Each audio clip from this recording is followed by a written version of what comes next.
Imagine standing in front of thousands of eyes, the weight of a nation's pride resting on your shoulders, the entire arena hanging on every note, every breath. This isn't just any performance. This is the moment when the U.S. national anthem echoes across the arena, carrying with it the legacy of the country, its strength, its unity, its struggles, and its triumphs. For most, this is the kind of pressure that could make even the most seasoned performer hesitate. But for SofronioVasquez, it wasn't just a performance. It was an opportunity to soar, to captivate, to leave an indelible mark on the hearts of everyone in the crowd. And that's exactly what he did at the Adirondack Bank Center in Utica.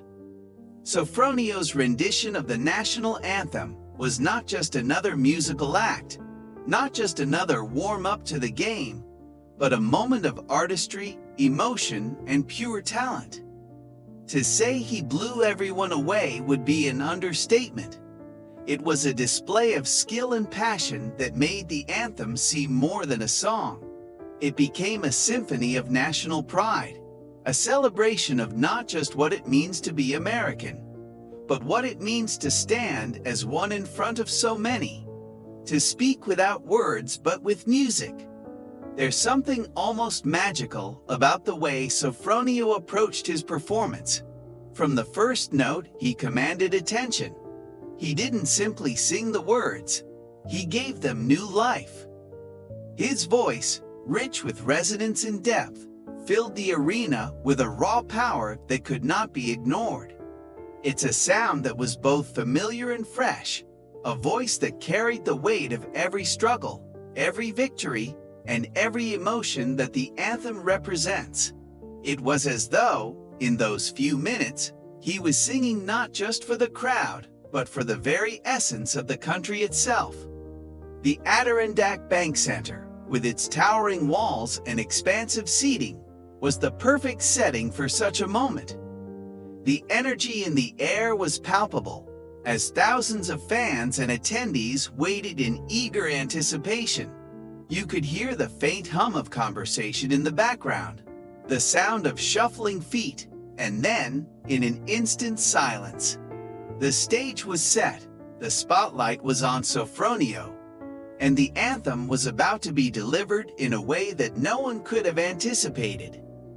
As he began, it was clear that this was no ordinary performance. He didn't rush through the notes or rely on theatrics. His delivery was measured, thoughtful, almost like he was savoring each word.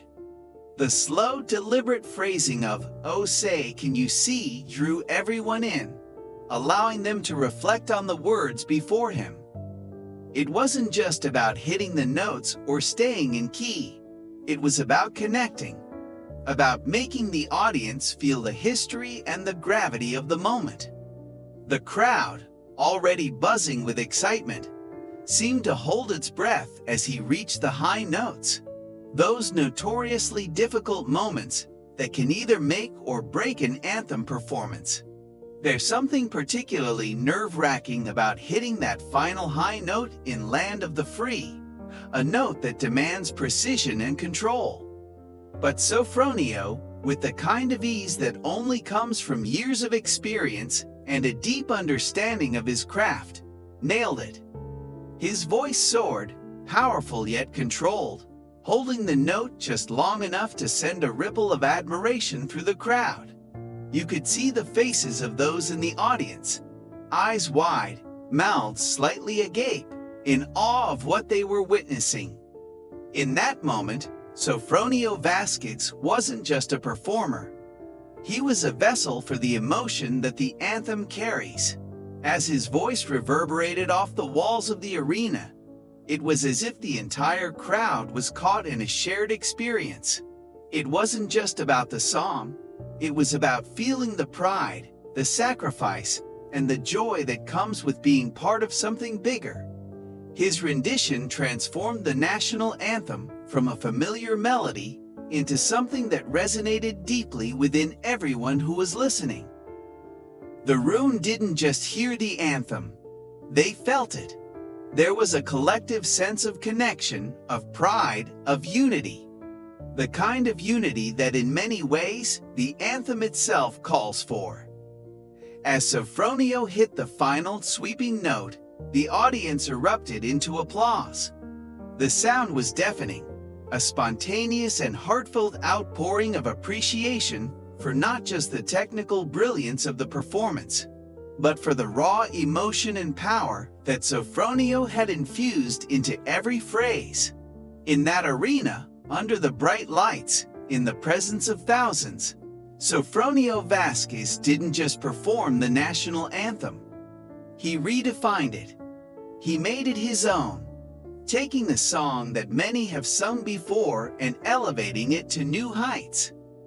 He reminded the crowd that music, at its best, has the power to transcend the ordinary.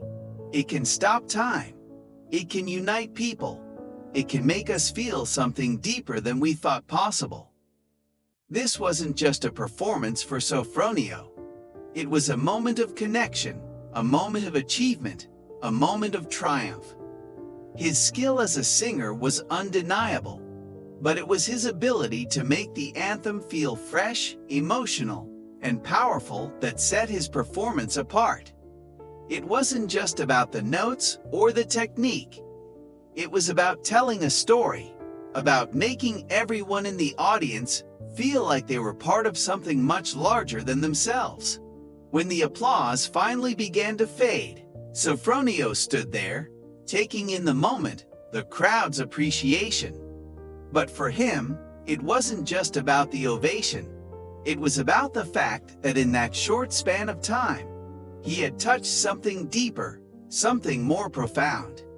He had managed to embody the spirit of the nation, not with words alone, but with the power of music. At the Adirondack Bank Center in Utica, SofronioVasquez didn't just sing the U.S. national anthem. He made it his own, and in doing so, he captured the hearts of everyone who was lucky enough to be there.